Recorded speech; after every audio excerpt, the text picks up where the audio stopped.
They said I broke HOA rules, but what they really wanted was control. I stayed quiet until the day they threatened to take my home. That's when I turned on the cameras and exposed everything on live TV. They always smiled to my face, but I could tell they hated me from day one. Every time I walked past the HOA president's house, those fake grins and forced good mornings cut deeper than silence. I wasn't supposed to live here. At least that's what they thought. A divorced woman in her early 30s, running a small bakery from home, not a rich doctor or engineer like the rest of them. The neighborhood was beautiful, no doubt. Clean sidewalks, trimmed lawns, kids riding bikes, but it was run like a private kingdom. And the queen of it all was Linda Harper, our HOA president. I still remember the first time she came to my door. I'd just moved in a week ago. She wore a pastel sweater, pearls, and that kind of perfume that's too expensive to smell pleasant. She smiled and handed me a folder saying, "Welcome to the community, Sarah. Here are the HOA rules. You'll find everything you need in there." I thanked her, genuinely happy someone had come by. She walked away, heels clicking on the pavement like little warnings. Inside that folder were 35 pages of printed nonsense. Everything from the approved shade of beige for exterior paint to trash. Cans must be hidden from public view at all times. I thought it was ridiculous, but I told myself I'd adapt. After all, this was my dream home. I'd worked for 10 years, saving every penny, baking cupcakes and pies day and night to buy it. 2 months later, the letters started coming. First, it was a gentle reminder that my front porch light was too bright and not compliant. Then, a notice that my flower pots were not within the approved color range. I thought it was a joke, until the third letter arrived with a $250 fine. My heart sank. When I called the HOA office, Linda herself answered. "Oh, Sarah, I'm glad you called. It's nothing serious, just a small violation. You'll want to replace those planters as soon as possible." I said, "Linda, they're just flower pots. Green ones. Everyone else has colorful ones, too." She chuckled, that patronizing little laugh I'd learned to hate, and said, "Well, others are approved residents. You're still under review." Under review? What did that even mean? I was paying my dues, paying my mortgage, minding my business. But I could feel it. The neighborhood eyes, watching. Every time I parked my truck, every time I carried flour bags into my home bakery setup, someone was taking notes. Then came the noise complaint. I was baking cookies for a local event, music playing softly in the background around 6 p.m. The next day, I got an email. "Excessive commercial activity detected at your address. Cease operations immediately or face penalties." My throat tightened. My bakery wasn't even open to the public. It was just me, baking for online orders. I called an emergency HOA meeting. That night, I stood in front of 10 people, most of them older couples who barely looked up from their phones. Linda sat at the head of the table with her glass of lemon water and said, "Miss Parker, we've had multiple complaints about your business violating our residential policy." I said, "With respect, I'm not running a shop here. It's a home bakery. No signage, no traffic, nothing." Linda's smirk widened. "Our rules state no commercial activity of any kind. You agreed when you moved in." "I bake cookies," I said. "Cookies, not guns, not fireworks. Cookies." A few people chuckled quietly, but Linda's glare silenced them. "You can appeal in writing if you wish." I left that meeting shaking, my heart pounding. I'd never felt so small, but I wasn't going to let them bully me out of my home. I wrote my appeal, submitted every legal document proving I had a business license, and that my activity was allowed by county law. I even attached letters from neighbors who supported me. Weeks passed. Silence. Then, a notice taped to my door. "HOA has rejected your appeal. You are ordered to cease operations or face escalating fines and legal action. That night, I cried. I sat on my kitchen floor, surrounded by trays of cupcakes that suddenly felt like dead weight. Every dream I'd built, my business, my home, my peace, all under attack by a handful of bitter people drunk on fake authority. But something in me snapped. I wasn't going to play their game anymore. I started documenting everything. I bought cameras, saved every email, every message, every violation notice. I made a folder on my desktop labeled HOA War. A week later, Linda showed up again, this time with 2 other board members. They stood in my driveway like cops. "We noticed your front yard grass exceeds regulation height," she said. I blinked. "You're kidding, right? It's maybe 3 inches. Regulation is 2, she said sharply. I wanted to laugh, but my anger boiled over. Do you check everyone's yard with a ruler or just mine? Linda's eyes narrowed. Don't make this personal, Miss Parker. Oh, it's personal, I said, because you're making it that way. After they left, I started a TikTok account. I posted videos of every insane HOA rule, every ridiculous notice, every time Linda came to my door. Within a week, my videos blew up. People were commenting, "This HOA is out of control. That president needs to be fired. You should call the news." And that's when I got an email from Channel 9 Local News. They wanted to interview me for a story about abusive HOAs in America. My hands were trembling as I read it. I knew this was my chance, not just to defend myself, but to expose them all. The next morning, a black news van pulled up to my house. A reporter named Megan stepped out, bright smile, microphone in hand. "You must be Sarah. We've seen your videos. They're unbelievable." I laughed nervously. "Yeah, tell me about it." We filmed for hours. I showed them everything. The fines, the threats, the rules about lawn symmetry, and approved mailbox colors. When the interview aired that night, the story exploded. Hundreds of thousands of views online, comments flooding in, people tagging lawyers, reporters, even HOA reform pages. My phone wouldn't stop buzzing. The headline read, "Local HOA accused of harassment. Resident speaks out." Linda's face when she saw the news? I'll never forget it. The next morning, she stood at the end of my driveway, red-faced, trembling. "You've embarrassed this entire community," she shouted. I looked her dead in the eye and said, "No, Linda, you did that yourself." But I wasn't prepared for what came next. That night, I heard banging on my door. Hard, angry knocks. I froze, heart racing. Through the peephole, I saw 2 men in suits holding clipboards. One of them shouted, "Sarah Parker, you've been issued a cease and desist from the HOA legal team." My hands shook as I opened the envelope. They were suing me for defamation. I sat down on the floor, the paper trembling in my hands. The same people who'd made my life miserable were now trying to destroy me for fighting back. But they didn't know who they were dealing with.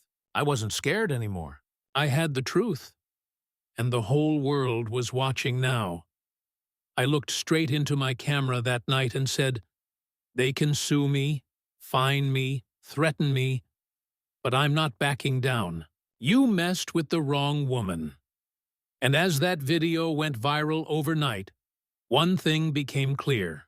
This wasn't just my fight anymore. It was every homeowner's fight who'd ever been bullied by their HOA. The war had just begun. The morning after the lawsuit hit me felt unreal. My phone was buzzing nonstop. Friends, reporters, random people online offering support, and even a few lawyers who wanted to take my case for free. But between all that chaos, there was this quiet voice inside me whispering, "They're not done yet." And that voice was right. I walked outside to grab the mail, and 3 of my neighbors who used to smile at me just turned their backs. One lady even crossed the street to avoid me. The HOA had clearly started spreading their version of the story, calling me unstable, attention-seeking, the woman ruining the neighborhood's image. I wasn't shocked. That's what bullies do when they're exposed. They twist the truth until they sound like the victims. I went back inside and opened my laptop. The video from last night had hit 2.3 million views. The comments were exploding. People sharing their own HOA horror stories, telling me to stay strong, lawyer up, don't let them silence you. It was crazy. I wasn't just some random woman anymore. I had a voice, and people were actually listening. That's when I decided I wasn't going to hide. If they wanted to take me to court, fine. I'd bring the truth with me. I called one of the lawyers who'd emailed me. A woman named Amanda Lewis, known for handling homeowner disputes. Her voice was calm but firm. Sarah, what they're doing is textbook intimidation. You've already got the public on your side. That's your power. Don't lose it. We met that afternoon at a small coffee shop downtown. I showed her everything. Every violation notice, every fine, every video. She scanned through them, occasionally shaking her head. These people are unbelievable, she muttered.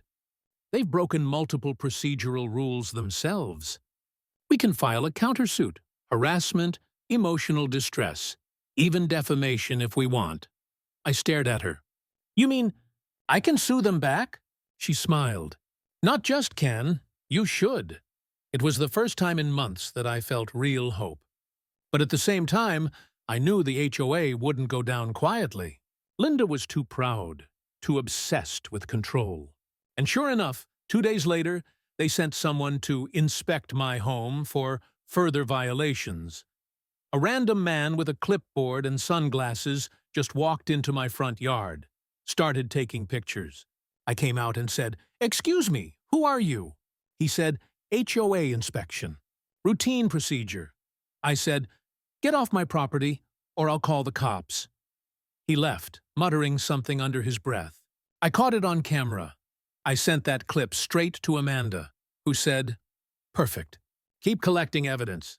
Every move they make is digging their own hole." That night, as I sat editing my next TikTok update, I couldn't help but think, how many people have gone through this? How many families lost peace, money, or even their homes because of corrupt HOAs? My blood boiled, but my determination hardened. If I was going to be their enemy, I'd be the loudest one they ever had. The next day, Channel 9 called again. "Sarah, your story has exploded online. National media is picking it up. CNN, Fox, even BuzzFeed wants to talk to you." My heart pounded. This was bigger than I'd imagined. They asked me to come on live TV for a morning show interview. The Morning Report. They said, "We want to tell your side unedited. People deserve to hear what's happening." When I told Amanda, she smiled. "That's your chance to take control of the narrative. But remember, the HOA will be watching. They'll hate every second of it." The night before the interview, I couldn't sleep. My nerves were buzzing. I kept pacing around the house, rehearsing what I'd say. This isn't just about me. It's about every homeowner who's been bullied by people who think they're above the law. I looked at myself in the mirror and whispered, "You've got this, Sarah. You're not the victim anymore." The next morning, the studio lights hit my face, bright and warm. The host smiled as the cameras rolled. We're joined today by Sarah Parker, whose viral videos have sparked a nationwide conversation about abusive homeowners associations. I took a deep breath and smiled back. "Thank you for having me." She asked me everything, how it started, what the HOA did, how I felt. I told it all. My voice shook at times, but I didn't hold back. They fined me for my flowers, for baking cookies, even for my grass being too tall. But the truth is, this isn't about rules. It's about control. They wanted me gone because I didn't fit their picture-perfect image. When the interview ended, the host leaned closer and said quietly, "You just started something much bigger than you realize." And she was right. Within hours, my phone was melting. Hundreds of new messages, news outlets calling, people tagging "Stand with Sarah." But not everyone was supportive. That same evening, someone slashed my car tires. My porch camera caught a shadowy figure wearing a hoodie. They didn't steal anything. They just wanted to scare me. I posted the footage online with the caption, "They can destroy my tires, but they'll never destroy the truth." The video hit 1 million views in a few hours. Support poured in. People started calling the HOA office non-stop, leaving angry reviews, demanding Linda step down. 2 days later, Linda herself called me. Her tone was shaky but still cold. "Sarah, you've gone too far. You're turning the entire community against us." I said, "No, Linda. You did that all by yourself. I just told the truth." "You think you're some kind of hero?" she hissed. I said quietly, "No, I'm just someone you shouldn't have messed with." That night, I found another letter on my porch. It wasn't from the HOA this time. It was from one of the residents. A sweet old woman named Martha, who'd lived here for 20 years. The note read, "I've seen what they did to you. You're not alone. We've been scared for years. Thank you for standing up." There were tears in my eyes as I read it. For the first time, I realized I wasn't just fighting for me, I was fighting for everyone who'd been too afraid to speak up. Amanda filed the countersuit the next morning. The HOA was officially being sued for harassment, abuse of authority, and emotional distress. The news broke online and it was everywhere. Headlines read, "Homeowner strikes back. HOA faces legal action after viral backlash." But Linda wasn't done. She held her own press conference in front of the community sign, acting like she was the victim. "We are a fair and honest organization," she said, her voice trembling for the cameras. "This woman's online fame has spread lies that are damaging our reputation." Except, it backfired. People in the neighborhood started sending me clips of her press event, showing how she'd staged the crowd, literally paying a few residents to stand behind her and clap. One guy even sent me a recording of her yelling at them off camera. "Clap louder! Look supportive!" When I posted that video, it was over. Overnight, the internet turned completely against the HOA. They started trending on Twitter, HOA exposed. People were tagging the city council, the state attorney's office, even the mayor. The story had become national news. That week, the HOA board called an emergency meeting. Not to scold me this time, but to save themselves. Rumor was that some board members wanted Linda out. But before anything could happen, something worse dropped. An internal email leak. Someone from inside the HOA had sent me screenshots showing Linda instructing members to target me with constant violations to encourage her to move. My hands were shaking as I read the words. It was proof, actual proof. I sat there in disbelief, staring at my screen. They hadn't just been petty, they'd been malicious, organized, intentional. It was harassment, plain and simple. I took a deep breath and looked straight into my camera again. This is what corruption looks like in small-town America. You thought this was about grass or cookies? No. This is about power, and people who think they're untouchable. And once again, the world listened. The HOA tried to shut me down, but they couldn't stop what was coming.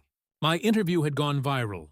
My lawsuit was live, and the city officials were now investigating the HOA's practices. The walls were closing in around them, and Linda knew it. The day I got the official court date letter, I smiled for the first time in weeks. The war wasn't over, but for the first time, I was winning. Because when people in power try to silence you, the loudest thing you can ever do is tell the truth. When the segment aired, it exploded like wildfire. The title was bold, unapologetic. Homeowner versus HOA, the battle for fairness. Within hours, my phone started buzzing nonstop. Neighbors, friends, and even complete strangers were messaging me, thanking me for standing up against an unfair system they were too scared to challenge. My story wasn't just mine anymore. It was everyone's. The HOA board tried to downplay everything, calling it dramatized and misrepresented. But the video footage told the truth. Every confrontation, every threat, every unfair fine. And once people saw the clip of Margaret, the HOA president, shouting that she'd make an example out of me, the public turned against them hard. Within 3 days, the HOA's Facebook page was flooded with angry comments. Homeowners from across the country were tagging the video saying, "This happened to me too." The pressure grew so much that the local HOA board had to hold an emergency meeting. And guess what? For the first time, it wasn't private.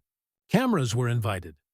When I walked into that meeting hall, every board member avoided my eyes, except Margaret. She sat stiff, lips pursed, pretending she still had power. But that fire she used to have was gone. The cameras changed everything. Suddenly, she wasn't the queen of the neighborhood. She was just another person caught abusing authority. The moderator started reading community feedback, letters, messages, calls. Dozens of homeowners had shared their own HOA horror stories. One man talked about being fined for leaving his trash can out for 20 minutes. A single mother was threatened with foreclosure because her kid's bike was left near the driveway. Every story was proof that this wasn't just a misunderstanding. It was a pattern of control. When they gave me the microphone, my hands shook. But not from fear, from power. Real, earned power. "I moved here because I wanted a community," I said, looking right at the cameras. But what I found was a system built on fear and fines. This HOA forgot that homeowners aren't enemies. We're neighbors, and we deserve respect, not threats. For a moment, silence filled the room. Then applause. Actual applause. Some of the same people who once avoided me were now standing up, clapping. The cameras caught every second. Margaret tried to interrupt, but the moderator stopped her. "Please let her finish," he said firmly. That one sentence silenced her completely. The next morning, I woke up to hundreds of notifications. News stations wanted interviews. Other neighborhoods were asking how to file to remove abusive HOA boards. One headline read, "Local Woman Sparks Nationwide Movement Against HOA Abuse." It didn't feel real, but it was. A week later, Margaret resigned. The HOA board held new elections, and for the first time, homeowners had a real choice. Guess who they elected as the new community representative? Me. I didn't run for power. I ran to make sure no one else ever felt the way I did. Helpless, cornered, voiceless. My first order of business was transparency. No secret meetings, no hidden fines, and definitely no threats. Every rule would be voted on by the community, not decided behind closed doors. But the story didn't end there. The live TV station reached out again. They wanted a follow-up, so I agreed. We filmed a short piece showing how the community had changed since the exposure. New neighbors smiled, kids played freely, and houses didn't feel like prisons anymore. I remember the reporters saying, "You've changed more than your street. You've changed how people see HOAs." Standing there, I looked at the same yard where all of this began, where Margaret had once screamed about my mailbox color, where I'd once cried, scared of losing everything. Now it was peaceful. The grass was green, the air calm. I smiled. "Funny," I said softly to the camera. "They tried to ruin my life, but they ended up giving me my voice." The segment went viral again. Millions of views, endless support. People began calling it the Karen HOA fallout. Some even made memes. But deep down, I was just happy that the story made people think that maybe, somewhere, someone who was scared to speak up finally would. And in a strange, poetic way, I felt grateful. Not for what they did to me, but for what it taught me. That sometimes, the loudest voice isn't the one yelling in your face. It's the one that refuses to stay silent anymore. When I walk through the neighborhood now, people wave instead of whispering. The same houses that once felt cold now glow with porch lights and laughter. I even planted flowers in front of the HOA office. Bright yellow ones. For peace, maybe. Or irony. Life moved on, but every time I see that old video pop up on someone's feed, I smile. Because that story, my story, reminded everyone that standing up for yourself isn't about revenge. It's about justice. And if I had to do it all over again, I'd still expose them. Maybe even louder this time. Because sometimes, you've got to lose everything to finally find your power.